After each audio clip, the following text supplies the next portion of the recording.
Presidente, na semana passada o Baleia chegou a falar de pegar assinaturas para tentar voltar aos trabalhos agora em janeiro. Queria saber se tem alguma novidade sobre isso. Não. E se na reunião de hoje também foi debatida a questão do Conselho de Ética. Eu sei que já não cabe mais à mesa, que tem que aprovar aquele projeto, mas, enfim, a gente está terminamos, né, o ano sem a questão, por exemplo, da deputada Flor de Lis, e se isso foi assunto agora durante essa reunião. Não, porque o Conselho de Ética é uma decisão da mesa na Câmara, já que o sistema remoto continua valendo, já que quando nós aprovamos o sistema remoto, nós dissemos que ele vale enquanto a decretação de calamidade, ou pela OMS ou pelo Estado brasileiro.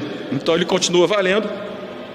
O que o próximo presidente vai ter que decidir se coloca no plenário a votação, né, do fim do sistema ou a criação de um sistema híbrido, que pode ser um caminho, né, e a retomada das comissões permanentes e também da comissão do Conselho de Ética, que de fato precisa voltar, porque tem esse tema, entre outros, que precisam ser analisados pelos deputados e deputadas. Quê? Não tem lista. Isso depende de um pedido de autoconvocação do presidente da Câmara e do Senado, e votado pelas duas casas. Nunca ocorreu de, no meio do recesso, acontecer um pedido desse, mas eu acho que seria de bom grado a gente focar o nosso debate, se isso pudesse acontecer, com o apoio do Senado, na questão da vacina, né? Eu acho que a questão do auxílio é um debate mais profundo, que, como eu disse aqui, nós já temos um orçamento que está estourado. A gente vai precisar conseguir reduzir despesas dentro da regra constitucional que existe hoje. Eu não quero discutir mudança de regra, porque ela hoje não pode ser modificada só por emenda constitucional, mas, de fato, esse debate do auxílio é um debate que a gente vai ter que abrir, mas, no meu ponto de vista, sempre sabendo que o teto de gastos hoje está no limite e que, para que a gente possa ampliar o Bolsa Família, a gente vai precisar fazer uma escolha, né? Aonde se corta as despesas para que se possa abrir um espaço de 8, 10 bilhões de reais. Tem propostas, né? Tem senadores que têm propostas, deputados que têm propostas, mas eu fico sempre analisando, e vou analisar a partir de fevereiro como apenas deputado, aquilo que dentro do teto é possível a gente fazer para que a gente possa atender esses milhões de brasileiros que perderam o auxílio a partir de 1º de janeiro. Boa tarde. Eu queria saber, em relação à reforma tributária, agora diante desse cenário da decisão da Ford, a reforma tributária, eu lembro que em novembro você chegou a dizer que era disputa por vaidade, ego, enfim, não tinha conseguido tramitar da forma rápida como deveria. Qual que é a expectativa para esse ano e como que essa decisão da Ford pode acelerar os trabalhos? Você sabe que eu sou um maior defensor dessa reforma tributária, da PEC 45, do projeto do governo da CBS, que vai na mesma linha, que talvez seja o caminho da transição, começar pela CBS, para depois, a partir do 2º ou 3º ano, entrar nos impostos estaduais e municipais, que é o que a equipe econômica defende, uma transição que começa de forma dual. O deputado Aguinaldo já tem tudo organizado, todos os pontos organizados, já passou para a equipe econômica. De fato, os conflitos podem ter, ou certamente atrapalharam, mas eu sempre fui daqueles que coloquei a importância da simplificação do sistema tributário como prioridade de tudo. Tanto que eu disse ao governo, no final do ano, que se o governo tivesse maioria para votar a CBS, eu estava disposto a votar apenas a CBS e deixar a PEC para o próximo ano. Não foi possível, não quero aqui culpar ninguém, que fica muito fácil querendo culpar o lado ou o outro, mas eu não tenho dúvida nenhuma que o projeto de lei do governo é muito bom, e a PEC 45 e a PEC 110, claro que eu prefiro a 45, mas respeito muito, que tem muitos pontos positivos na 110, que na verdade já tinha sido aprovado na Câmara em 2018, né? E acho que o caso da Ford está nos mostrando, e tem um estudo muito importante do Movimento Brasil Competitivo, liderado pelo empresário Gerdau, e que ele mostra que são vários itens que melhoram a competitividade das empresas brasileiras. O primeiro disparado, é exatamente a unificação dos impostos de bens e serviços. A PEC 45 ou a 110, junto com a CBS, que unifica PIS e COFINS como a partida inicial para a reforma tributária. Então, não tenho dúvida que o caso da Ford, onde eles decidem sair do Brasil e continuar na Argentina e no Uruguai, merece um ponto de exclamação, um ponto de interrogação sobre o porquê disso, né?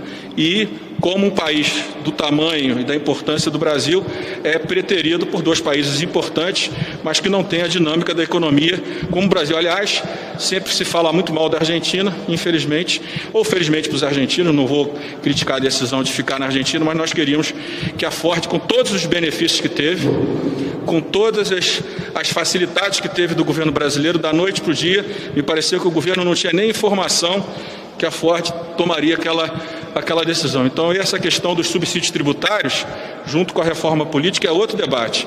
Será que nós estamos beneficiando setores que, de fato, geram emprego no Brasil?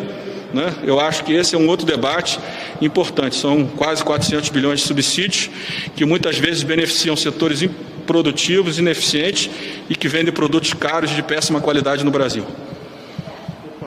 Presidente, desculpa se ficar repetitivo, mas é só para não ter perigo de eu ter entendido errado. Parecer da Procuradoria inadmitido. Isso significa que as 32 assinaturas dos deputados do PSL que estão suspensos não vão valer para bloco, certo? Não. Tá. E agora... Mas que esse assunto, na consulta do deputado Vitor Hugo, será decidido pela mesa diretora. Ah, entendi. Isso no dia 18. Na próxima reunião do dia 18. Tá, não, beleza. Essa era uma dúvida bem simples da minha. Obrigado. Tá? É claro que... inadmissível, mas é analisado. Não, é diferente. O procurador da mesa, ele não tem atribuição de formular aquele parecer, segundo a minha interpretação e da Secretaria-Geral. Ele cabe como auxiliar do presidente da Câmara, nesses casos. No caso, eu não pedi o auxílio dele nesse tema. Então, o texto dele primeiro, eu acho que do ponto de vista do mérito está errado, mas é uma posição minha. Mas, segundo, do ponto de vista do ato da mesa e das atribuições da Procuradoria, não cabe a ele essa atribuição por esses motivos que eu coloquei. Mas o pleito do deputado Vitor Hugo, é claro que tem que ser julgado pela mesa, vem com o mesmo objeto, só que vem sem parecer. Quem vai dar o parecer, porque cabe a um dos membros da mesa, quem vai dar o parecer é o deputado Marerins. Boa tarde, presidente. Também para esclarecer em relação à votação presencial ou não. Pelo que o senhor falou, ela será presencial, mas pode ter a possibilidade de ser mista, não é isso? A minha opinião é que a gente deveria, e acho que o relator falei isso na reunião, por isso que estou falando aqui, deveria ouvir, até porque ele é médico, ouvir cientistas, pessoas que estão diretamente ligadas ao enfrentamento ao coronavírus, pegar um ou dois pareceres, inclusive da própria diretoria médica da Câmara, e propor, ou não, vai depender dele, se aqueles que de fato estão no grupo de risco, se eles poderiam ou não votar de forma remota. Porque como essa segunda onda, pelas informações que eu tenho dos médicos, ela está vindo muito mais forte, ela está vindo com muito mais mortes e muito mais necessidade de UTIs. Não é isso? Que as pessoas estão pegando Covid pela segunda vez e a segunda vez também está sendo muito mais forte do que a primeira na maioria dos casos.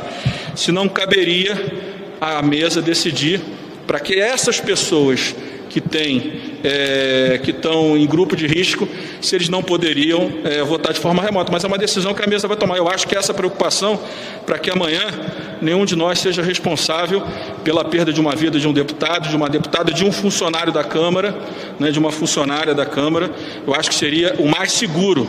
Em nenhum momento eu disse que a votação não seria presencial, inclusive todo o mapa de onde ficarão as urnas já está todo montado, o secretário-geral vai encaminhar aos outros membros da mesa, principalmente ao relator, para que a gente possa ter uma votação segura, presencial e avaliar se em alguns casos, nesses casos, caberia uma votação remota, até porque todo o trabalho do sistema remoto foi feito pelos funcionários da Câmara de Deputados, sozinhos, sem interferência de nenhum deputado.